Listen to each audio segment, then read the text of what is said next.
Si anak S, Iya, security ngakunya tentara ini. di perumahan, Bang. Perlengkapannya udah kayak Rambo mau perang aja ini. Lengkap. Viral security di Bekasi ngaku jadi TNI, bawa peralatan perang lengkap bak Rambo. Beredar di media sosial sebuah video yang memperlihatkan seorang pria yang dibeku kedapatan membawa berbagai macam peralatan bak hendak pergi perang. Peristiwa tersebut terjadi di Beledung, Babelan, Kabupaten Bekasi, Jawa Barat. Pria tersebut kedapatan berpura-pura mengaku sebagai seorang TNI alias TNI Gadungan padahal aslinya adalah security perumahan. Dilansir melalui unggahan di akun X C1 Senin, 20 Januari 2025, pria yang menggunakan seragam TNI itu tampak tertunduk lemas saat dimintai keterangan.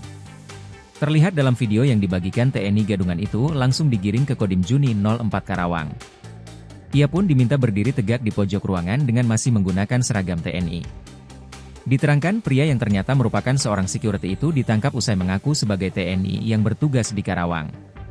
Saat tasnya digeledah, para petugas menemukan berbagai macam peralatan bak hendak pergi perang. Adapun barang-barang yang dibawa diantaranya adalah beberapa helai seragam, topi, senjata palsu, hingga beberapa pasang sepatu. Diterangkan security yang diamankan tersebut dirinya memang bercita-cita menjadi seorang tentara.